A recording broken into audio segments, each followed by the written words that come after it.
milestone po yon para sa akin kasi po, after nitong buong isang buwan na ito, magkikita-kita na lang tayo siguro every Tuesday. Kasi po, by August 1, first Friday po ng August, magsisimula na po yung FCC Dubai ng weekly worship service namin.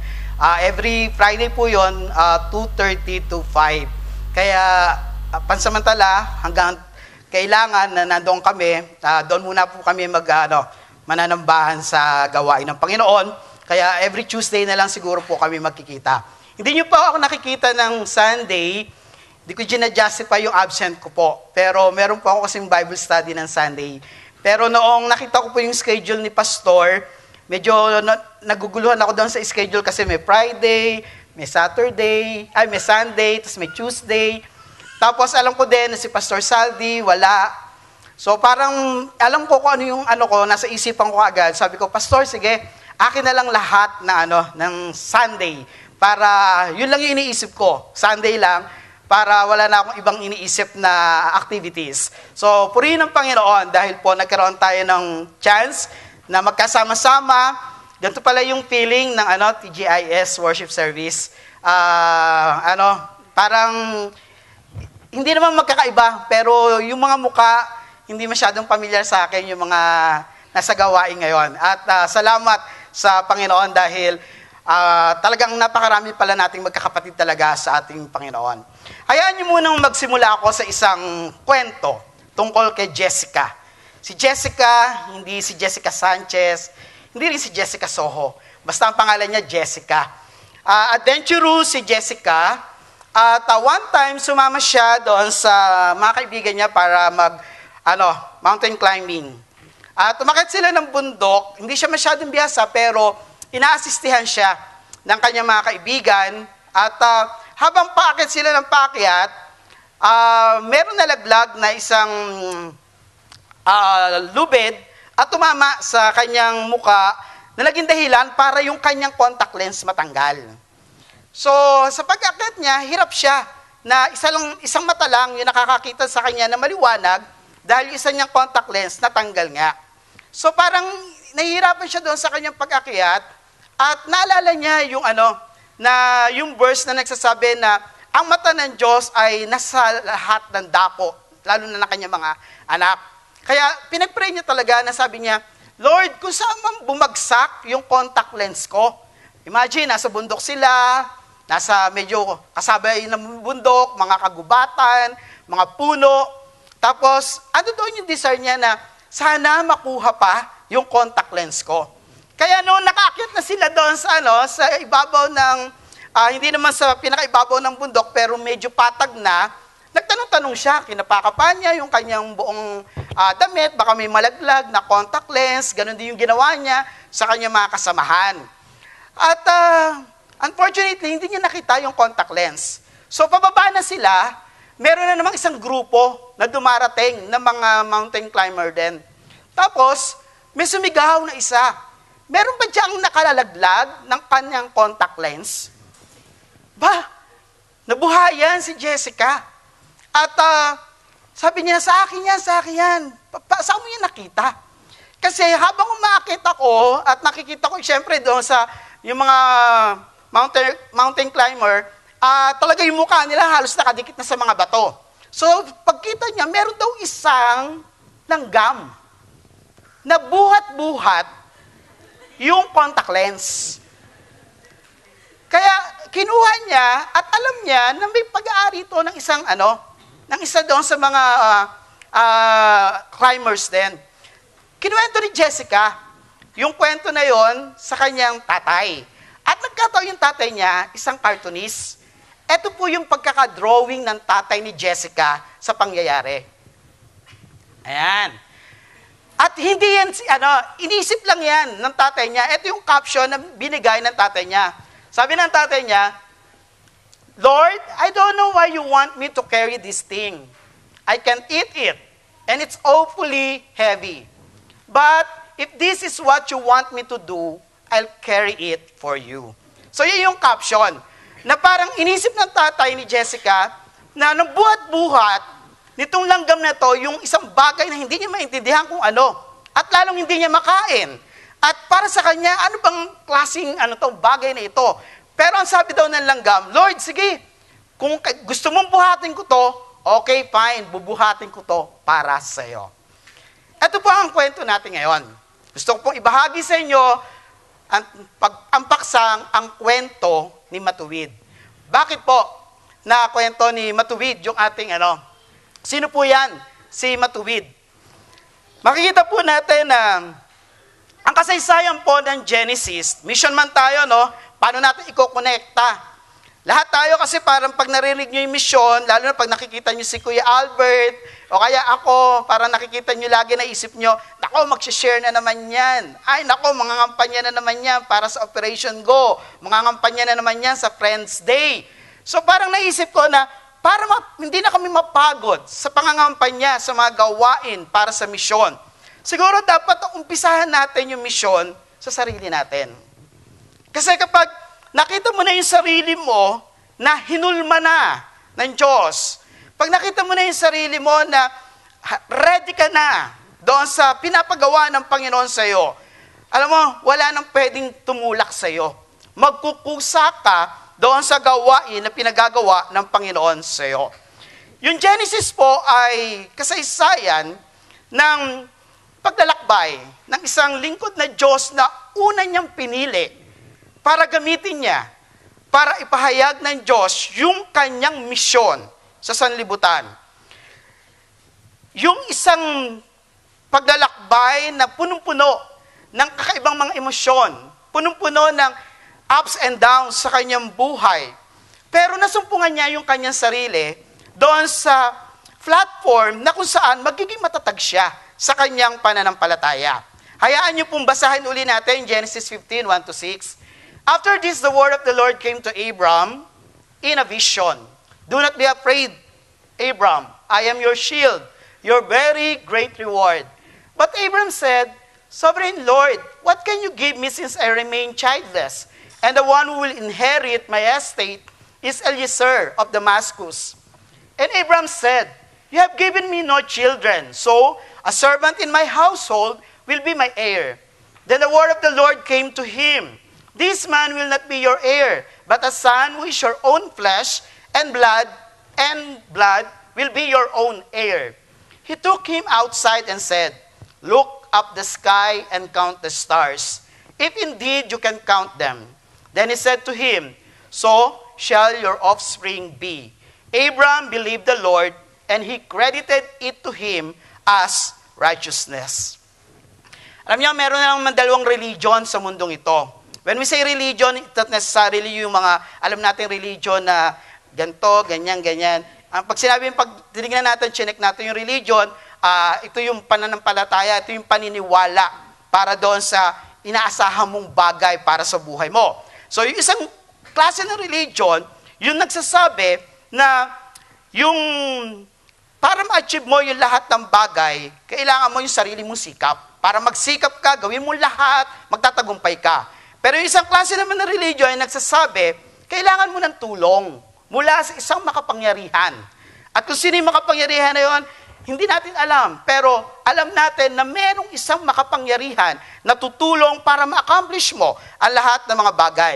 So merong malaking gap na naghihiwalay sa dalawang paniniwala na yan. Yung isa, gagawin ko itong bagay na ito sa paraan ng Diyos ko.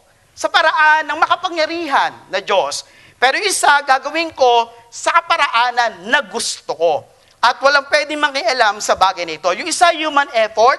Yung isa, divine grace. No? At yung isa, kailangan paghirapan.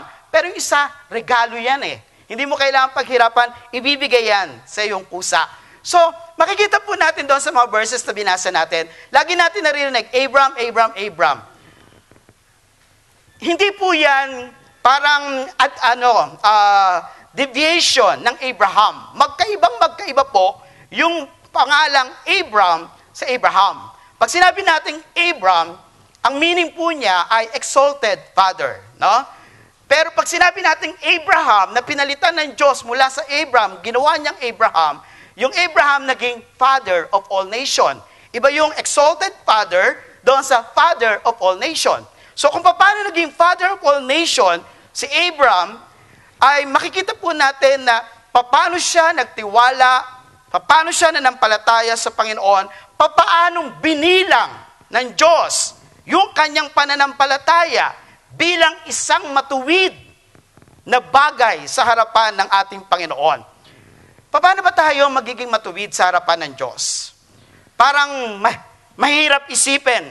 Parang hindi natin alam paano ba ang magiging matuwid. Naniniwala kasi ako na kapag ang tao natutunan niya na mamuhay sa katuwiran, sa kaparaanan ng ating Panginoon, yung misyon na pinagagawa ng Panginoon sa kanyang buhay, isa sa puso niya. I-embrace niya yung lahat ng bagay na pinagagawa ng Panginoon sa kanya. Hindi siya makakatulog hanggat hindi niya nagagawa yung paraan, yung kalooban, yung gusto ng Diyos para sa kanyang buhay. So pag-aralan po natin, yung 4 na estado o yung stages na pinagdaanan ni Abraham sa kanyang paglalakbay, paano siya napatungo doon sa isang buhay na tinawag ng Diyos, Abraham, isa kang matuwid na tao. Yung ginawa mo, yung pananampalataya mo, masasabi ko na napakamatuwid ng bagay na yan. Tingnan natin yung una. Genesis 15:1. Takot. Saan takot si Abraham? Saan siya natatakot doon sa bagay na yun? Sabi doon sa verse, "After this, the word of the Lord came to Abram in a vision. Do not be afraid, Abram. I am your shield, your very great reward." Sabi doon, after this, no? So, ibig sabihin, mayroong pinanggalingan. Yung talata. Pag tinignan natin yung Genesis, preceding verse, yung mga 13, yung mula sa 12 na tinawag siya ng Panginoon, 13, 14, makikita po natin dyan na maraming bagay na pinagdaanan si Abraham. Ano yung mga bagay na pinagdaanan niya? Una, yung palamang pagkakatawag sa kanya. Hindi na tayo doon magdudwell masyado. Kasi yung bagay na medyo familiar sa atin, mula doon sa Ur, tapos sinawag siya ng Panginoon, paano niya iniwan, alam na natin yung kasaysayan na yun. Pero between 12 to 15, yun yung hindi natin masyado napapag-aralan. Alam niyo po ba na pumasok siya sa isang giyera? 4 na hari yung kanyang kinalaban. Hindi pala yung mga panahon pa lamang na kinukubkub nila yung lupang pangako ng Diyos, nag-umpisa yung giyera, yung awayan. Kundi sa panahon pa lang ni Abram, meron na ganong klaseng sitwasyon. At ano nangyari? Kasi si Lot, yung kanyang pamangkin, kinubkob yung Sodom tsaka yung Gomorrah. May 5 hari na nagtulong-tulong para labanan yung 4 na hari, kasama doon yung Sodom at Gomorrah. At yung kanyang pamangkin, nakasama bilang, kumbaga naging nahuli, nabitag. So, dahil si Abram, mahal niya yung kanyang pamangkin, hindi siya papayag na basta na lang mawala yung kanyang pamangkin. So, with his 318 servants, imagine, 4 na kaharian, laban sa 318, ano ba yung pinanama ni Abraham? Wala. Pero, nagtagumpay siya. Alam ko natin na it must be the hands of God na nagkontrol sa lahat ng bagay na yun kung bakit nagtagumpay si Abraham. Yun naman pala tapos na yung gera. Nakuha niya na si Lot. Nakuha niya na yung lahat ng mga bagay na kinamkam mula kay Lot. Ano pa yung kinakatakot niya? Alam niyo po ba na matapos kang humarap sa isang gera, kapag nadodoon ka na sa gera, nadodoon ka na sa isang pagsubok, nakaharap na sa iyo yung banta ng panganib, nakaharap na sa iyo yung paghihirap na pagdadaan ng muntiyak, wala ka ng choice, kundi harapin. Yeah? Wala na tayong magagawa Hindi ka na aatras, susulong ka na, lalabang ka na Pero pagkatapos noon, kahit nagtagumpay ka, parang feeling mo sa sarili mo, hinang-hina ka, takot ka, pagod ka, at ayaw mo nang maisip yung mga bagay na pinagdaanan mo. Meron po akong kaibigan na, although American siya, doon sa mga meetings po namin, dati pala siyang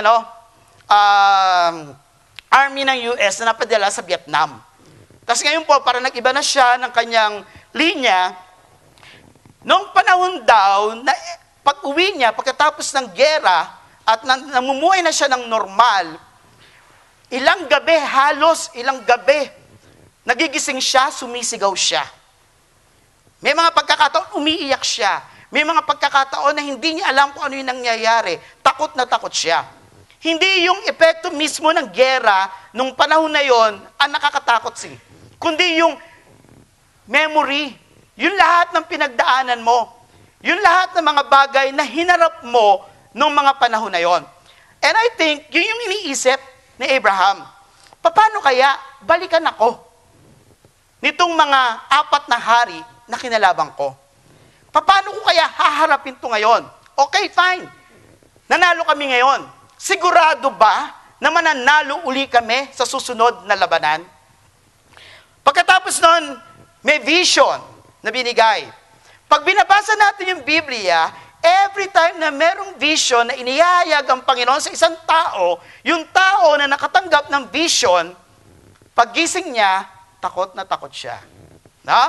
Kung makikita niyo, mapapansin niyo yun, nung binigay yung vision kay Isaac, kay Mary, kay Daniel, kay John, silang mga tumanggap ng vision, right after ng vision, paggising nila, meron silang nararamdamang takot. Dahil siguro yung mga vision na inihayag sa kanila, nakakatakot naman talaga. Biruin mo yung kay John, ipahayag kung ano yung mangyayari sa buong sanlibutan. Talagang matatakot ka kung ano yung haharapin ng mundong ito. Makikita natin na marahil ito yung mga bagay na nagbibigay ng takot kay Abraham. At ito yung normal na nangyayari sa buhay ng bawat isa sa atin. Meron pa siya isang bagay na kinakatakutan, pwedeng maging dahilan.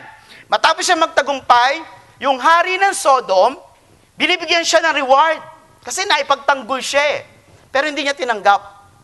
Kasi para sa kanya, hindi ko kailangan yan. Wala akong tatanggapin sa lahat ng mga bagay na ginagawa ko para sa Diyos ko. Yun ang kanyang prinsipyo. Hindi mo ako kailangan bigyan ng reward. Kasi binigay ko to para sa Panginoon. So nakita na posible kasi na sa pag-refuse niya ng reward na yon, maging dahilan na kapag nagkaroon ng problema, magkaroon na naman ng sigalot sa pagitan nila. Kasi yung pagbibigay ng reward ng mga panahon na yon, kapahayagan, may alyansa tayo. Magkakampi tayo. Kapag may labanan uli, magkasama tayo sa labanan. Yun ang meaning nun Pero ayaw niya makipag-alyansa kahit kanino. Sapat na sa kanya na ang Diyos ang kasakasama niya sa lahat ng mga bagay na kanyang pagdadaanan.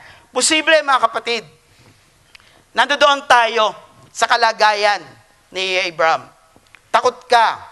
Maring takot ka sa kasama mo sa trabaho, takot ka sa mga mahal mo sa buhay, may kinakatakutan kang kamag-anak na tingin mo laban sa iyo, meron kang kinakaharap na malaking problema, meron kang kinakaharap na natatakot ka na baka ikaw na yung susunod na ma-lay off doon sa trabaho mo, merong nagbabanta sa buhay mo, ano man yung sirkumstansya ng bawat isa sa atin, posibleng ito'y maging dahilan ng ating mga pagkatakot. At kapag nakikita natin yung sarili natin na natatakot tayo, kailangan natin yung eksaktong kailangan ni Abraham, a shield, panangga, kanlungan. At ang pinapangako ng Diyos sa bawat isa sa atin, siya yung ating shield. Diba? Nakakatuwang isipin, wow, Panginoon, ikaw ang aking kanlungan. Hindi ako matatakot. Ikaw yung matibay kong muog. Ikaw yung aking sandalan. You are my exceedingly great reward. Napakagandang caption. Parang sarap-sarap isipin. Parang punong-puno tayo ng pag-asa doon sa buhay natin. Mga kapatid, sa buhay namang ito, nakakatiyak ako, sisiguraduhin ko sa inyo, isa lang ang pwedeng hindi mang-iwan sa inyo, ang Diyos. Amen? Lahat ng tao, pinakamalapit pa sa inyo, pwede kayong iwanan yan. Kahit ipinangako niya na yung langit at lupa, kapag gusto kanyang iwanan, iiwanan ka niyan, kakalimutan niya, kahit ano pang kontrata ang napirmahan mo. Babaliwalain niya yan. Pero hindi ganon yung Diyos na nangako sa atin. Kung meron man akong reward, ako yun. Sabi ng Diyos kay Abraham, kung meron ka man dapat na maging reward, ako ang iyong pinakamalaking reward sa buhay mo. Okay? So parang, kung ikaw yung takot na takot, at maririnig mo yung ganong pangako ng Diyos sa iyo, siguro mawawala na yung takot mo. Pero, hindi ganon yung nangyari. Ano nangyari? Pangalawang bagay, yung fading hope. Yung pag-asa na unting-unti, na parang nawawala. What begins with fear in Abraham is followed by a promise of God.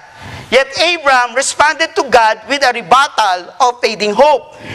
Ano yung problema? Sa verse 2, sabi niya, Sovereign Lord, what can you give me since I remain childless? And the one who will inherit my estate is Eleazar of Damascus. May pangako ang Diyos, okay? Panginoon, ang ganda. Ikaw ang aking tanggulan. Ikaw ang aking reward, Panginoon. Pero wala akong anak. No? Parang ang ganda na sinabi mo, Panginoon. Pero wala akong anak. Paano mangyayari yung pangako mo sa akin? Paano mangyayari na ako'y magiging pagpapala, magiging ama ng mga nasyon, ng aking lipi ay kasindami ng mga buhangin sa karagatan? Paano mangyayari ang lahat ng yon? Sabi doon sa New Living Translation, O Sovereign Lord, what good are all your blessings when I don't even have a son? Yung pagkakatranslate doon sa NLT. Ano saysay ng lahat ng mga pangako na yan? Ano saysay ng lahat ng pagpapala na yan kung wala naman akong anak? So parang ang nararamdaman ni Abraham at that time, puro pangako na lang. From Genesis 12 hanggang sa Genesis 15, ilang beses, paulit-ulit, binalik ng Panginoon yung pangako na yon. Hindi nag-o-object si Abraham doon sa promises ng Panginoon. Para sa kanya, maganda yan. Maganda, mahusay, magaling. Pero, Panginoon, doon tayo sa bottom line. Asan yung anak ko? Asan yung pinangako mo para sa akin? Okay lang yon na pangakuan ka kung bata-bata ka eh. Pero alam natin, matanda na si Abraham at that time, at yung kanyang orasan, talagang malapit ng pumalya. Kaya yung kanyang takot. Kaya ano sabi niya, ang pwede lang magmana ng lahat ng ito si Eleazar. Eleazar of Damascus. Merong nagpapalagay na si Eleazar daw, adopted niya, na siya ang nagpalaki at talagang sinuportahan niya. Pero dahil yung Damascus daw ay noong mga panahon na yon ay tinatawag na isa sa mga financial metropolis ng panahon na yon, parang iniisip ng mga scholar na yung Eleazar of Damascus parang bangko, no? Parang lagayan ng lahat ng mga kayamanan. So parang sinasabi na walang mangyayari dito sa lahat ng blessing na ito. Kasi pag namatay ako at walang magmamana nito, mapupunta lang to sa bangko. Parang walang saysay yung lahat ng aking mga pinaghirapan. So, paano tayo magre-respond sa Panginoon kapag parang nawawala na tayo ng pag-asa? Parang nawawala na sa atin yung kumpiyansa na meron pa talagang magagawa ang Panginoon sa lahat ng mga bagay. Kung katulad tayo ng lahat ng mga tao na pangkaraniwan na nangyayari, nahanapin muna yung mga solusyon sa kanilang problema.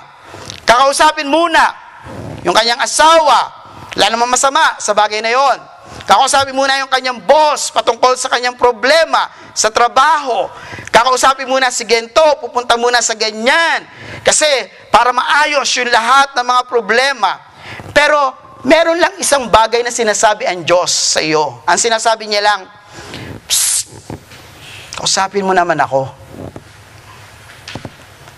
Madalas kasi, abalang-abala tayo sa paghahanap ng solusyon, para yung pag-asa natin mabuhay. At nalilimutan natin na merong isang Diyos na nag-iintay lang para kausapin mo siya. Ang problema kasi, lagi ang tingin natin sa Diyos, yung parang yung nakikita natin sa mga exit, na nasa red box, na nakasulat, for emergency use only. Pag kailangan na, wala nang masilungan, doon lang maalala ang pagtawag sa Panginoon. Hindi, mga kapatid. Right away, dapat kung meron man tayong unang kinakausap sa lahat ng sitwasyon ng buhay natin, lalo na kung nawawala na tayo ng pag-asa, napapagod na tayo, nawawala na tayo ng kalakasan sa ating pagtitiwala sa Panginoon, dapat sabihin natin agad-agad mismo sa ating Panginoon. Tinuturuan tayo ni Abraham patungkol sa bagay na yan. Ano ginawa ni Abraham? Naging honest siya. No? Sinabi niya, hindi na siya nagamit ng kung ano ng pang mga salita. Sinabi niya lang sa Panginoon, gusto kitang parangalan, gusto kitang pagpalain. Pero, wala akong anak eh. Yun ang kailangan ko, Panginoon. Wala akong anak. At specific siya. Sinabi niya mismo kung ano yung kanyang pangangailangan sa Panginoon. So, sa buhay ng bawat isa sa atin, ang kailangan lang ng Diyos, hindi mga flattery words. Hindi natin kailangan gumamit ng mga mabubulaklak na pananalita. Pagkausap natin ang Diyos. Kailangan puso, diretso lang. Sabihin mo lang ano nararamdaman mo. Just be true sa ating Panginoon. Sabihin lang natin kung ano yung nararamdaman natin. Iyak lang natin sa Panginoon yung lahat ng nararamdaman ng buhay ng bawat isa sa atin. At maging specific tayo. Ano yung kailangan mo? Eksakto. Kapag umorder ka ba sa isang restaurant, sasabihin mo ba, kahit ano dyan, bigay mo sa akin. Tapos kapag inihain sa'yo, ba't ito binigay mo? Wala naman ito kakwenta-kwenta. Di naman ito masarap. Ano po ba in-order nyo? Sabi ko kahit ano. O yan po. O ngayon, sumasakit ulo mo, nagagalit ka, nag-init ang ulo mo. Pero hindi ka nag-specify kung ano yung gusto mo. Alam ng Diyos, eksakto kung ano yung pangangailangan mo. Pero gusto niyang marinig mula sa iyong bibig. Para sigurado ka, ikaw mismo sigurado ka kung ano talaga yung gusto mo, sabihin mo specifically sa ating Panginoon kung ano yung kalooban, yung nais mo para sa sarili mo at intayin mo din yung paraan niya sa buhay mo. Nakita natin, nandoon yung kanyang takot, nandoon yung kanyang pag-asa na parang pawala na. Pero ano yung sumunod na pangyayari doon sa kanyang buhay? Sabi, God does not answer Abraham with an explanation, but with another promise. Parang, nung sumagot ang Panginoon sa kanya, then the word of the Lord came to him, this man will not be your heir, but a son who is your own flesh and blood will be your heir. He took him outside and said, look up at the sky and count the stars, if indeed you can count them. Then he said to him, so shall your offspring be. Mga kapatid, hindi kailangan ng Diyos ipaliwanag lahat-lahat ng bagay sa buhay natin. Tama po ba na God owes us an explanation? Bakit nangyayari ito? Kailangan ba ipaliwanag ng Diyos isa-isa? Kung bakit pinagdadaanan natin yung lahat ng mga bagay na ito? Kung bakit niya ginagawa itong mga bagay na ito? Makakatulong ba talaga sa atin? Kapag naintindihan natin, nalaman natin kung ano yung dahilan ng Panginoon, kung bakit niya inaalaw ang lahat ng mga bagay na ito. Meron pa akong gusto sabihin sa inyo. You don't live with explanations. We live by embracing only His promises. Hindi kailangan ng Diyos ipaliwanag lahat ng bagay. Ang kailangan mo lang, akapin mo yung pangako niya sa iyo. Diba? Parang, yun yung gusto ng Panginoon eh. Yun yung gustong makita ng Panginoon. Hindi mo naiintindihan. Masakit sa ulo. Naiiyak ka sa mga sitwasyon. Pero ang sinasabi mo sa Diyos, okay Lord, okay lang, sige po, susundin ko. Sige po, Panginoon, yayakapin ko. Sige po, Panginoon, gagawin ko. Sige po, Panginoon. Tatanggapin ko rin natin, lagi yung pa din, pagtsatsagaan ka ng Diyos na sagutin lahat ng bagay para maintindihan mo kung ano ang kalooban niya talaga para sa iyong buhay. Hindi niya sasabihin sa iyo, bingi lang anak, bingi. Hindi niya sasabihin sa iyo, talagang hindi nakikinig. No? Kundi makikita mo ano sabi niya, ano ginawa niya kay Abraham. Abraham, papaliwanag ko sa iyo. Si Eliezer, hindi siya ang magiging tagapagmana mo. Sarili mong dugo, sarili mong laman. So, klaro kay Abraham, fine, magkakaanak ako. Okay? Halika pa. Tapos na ba? Hindi pa. Labas tayo, labas. Labas ka, Abraham. Tingin ka sa langit. Nakikita mo yung mga bituin? Ganyang kadami ang magiging anak mo. Ganyang kadami ang magiging descendant mo. So, klaro. Una, sabi ng Panginoon, magiging ama ka ng iba't ibang mga lahi. Tapos sinabi ng Panginoon, yung descendant mo, kasi dami ng mga buhangin. Aba, hindi pala kontento ang Lord. Yung stars, ginamit niya na ring object lesson para lang maging klaro kay Abraham kung ano talaga ang plano ng Panginoon sa kanyang buhay. So, minsan iniisip natin na parang walang nangyayari. Parang, actually, ako po, pinagdaanan ko yan recently lang. Hindi po, siguro ngayon lang ako aamin. Noong last time na nagsalita ako ng Friday, yung first time na Friday worship service, yung midday, nagsalita po ako, hindi po ako okay. Hindi po talaga okay yung yung sarili ko noon. Kaya katakot-takot na panalangin ang inabot ko. Katakot-takot na pagluhod sa Panginoon. Kasi ramdam ko sa sarili ko, hindi ako okay, Panginoon. Napakahirap na nandito ako sa sentro ng gawain, tapos hindi ako okay. Kasi, ang sa mga pinagdadaanan ko, yung mga pangako ng Diyos sa akin, sa pagpunta ko dito, parang hindi ko maabot. Tapos, meron pa na, isa lang yung hiningi ko talaga sa Panginoon eh. Pag dinala mo kami, Panginoon, pag iniwang ko yung pamilya ko, dapat lahat yan para sa ikabubuti namin. Pag pumunta ako ng UAE, magiging mas mabuti kong anak mo. Pag umalis ako, yung mga anak ko, yung asawa ko, yung pamilya ko, mas magiging mabuting mga tao sila. Hindi ko hiningi sa Diyos na yumaman kami, maging maganda yung buhay namin. Ang hiningi ko lang sa Diyos at that time, Lord, mas maging mabuti kaming mga tao. Ramdam ko sa sarili ko, hindi ako nagiging mabuti. Ramdam ko din sa pamilya ko, hindi nagiging mabuti. Yung kalagayan, yung buhay, yung puso, talagang nararamdaman ko na meron akong may problema ako sa anak ko. Ng pagkakataon na yon. At nakakalungkot pero aminin ko rin sa inyo, ito nga yung isang bagay sa lingkod ng Panginoon, hindi makapagsinungaling. May nasabi yung anak ko sa akin. At yung isang pinakamasakit na narinig ko sa buong buhay ko. Kumbaga, yung lahat ng pinaghirapan ko, parang nawalan lahat. Parang yung lahat ng sakripisyo ko dito, parang biglang naggumuho lahat. Talagang bumagsak lahat. Pero alam ko, nung araw na yon, it's just a test sa buhay ko. Kaya nga yung sa pag-akit ko, katakot-takot na paglapit yung ginagawa ko sa Panginoon kasi hindi ko kaya. Pero alam ko na bahagi yon.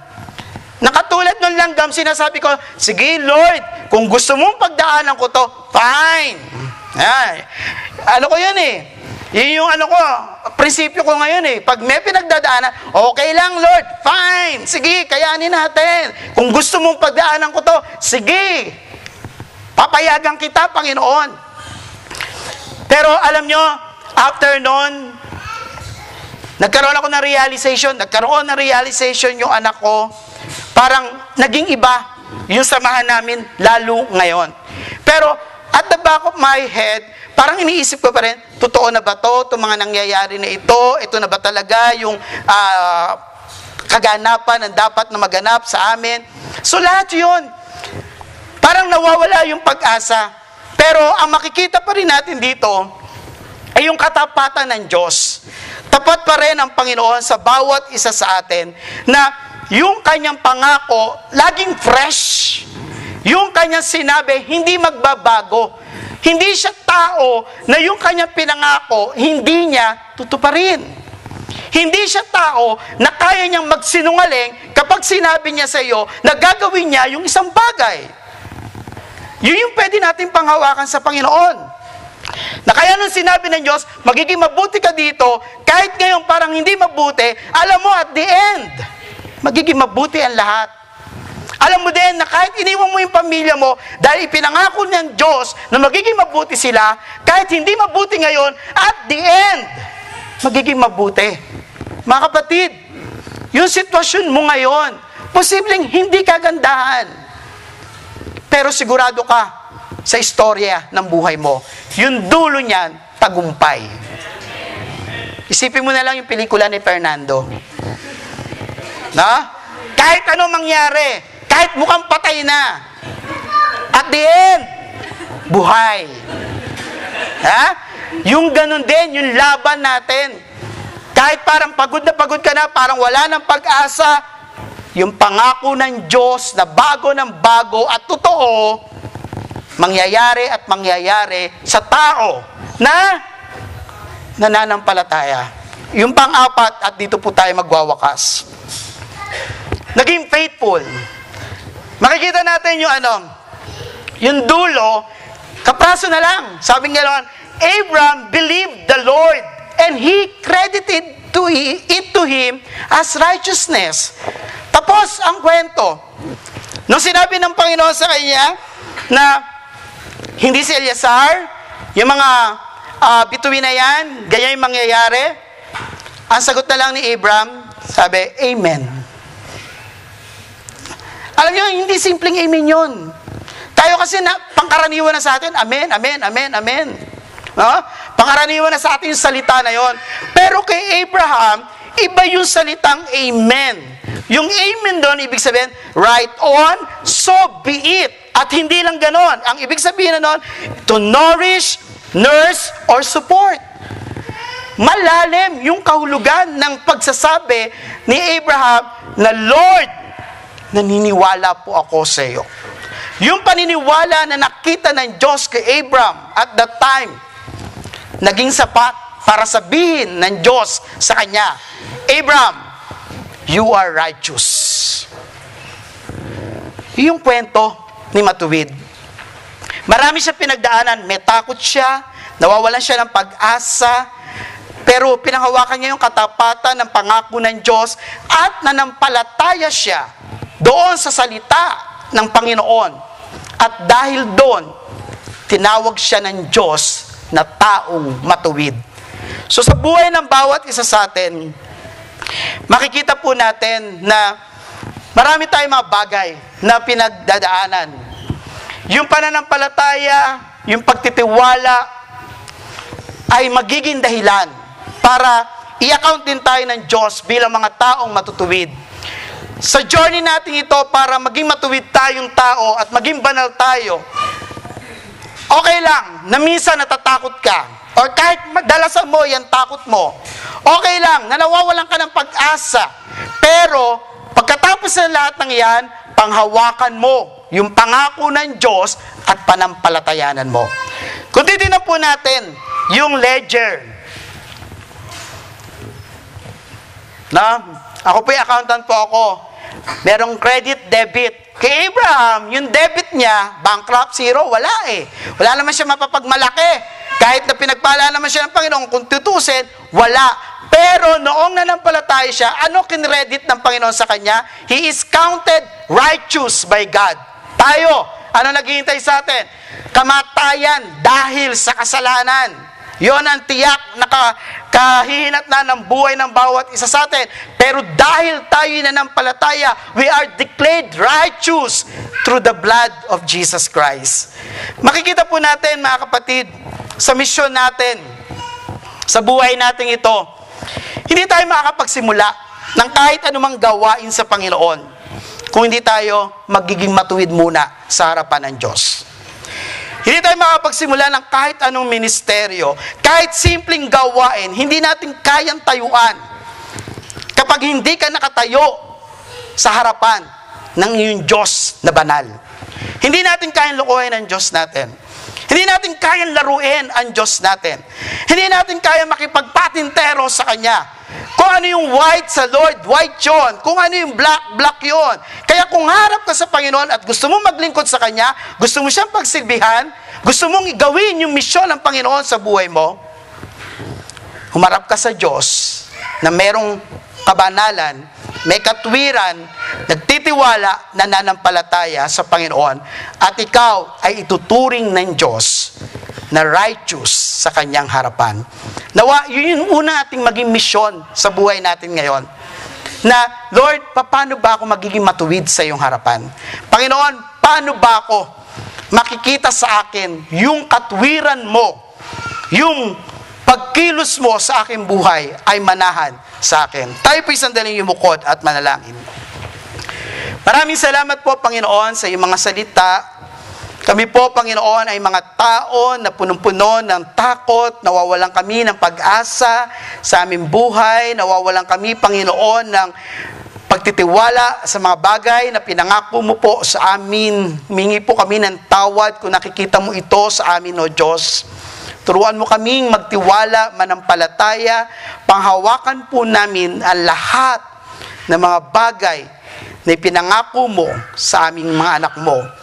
Turuan mo kami, O Diyos, manampalataya, upang sa ganon, Panginoon, makita sa amin ang isang buhay na may katwiran, matuwid, karapat-dapat at angkop sa aming paglilingkod sa iyo, O Diyos. Salamat po sa iyong salita. Amen.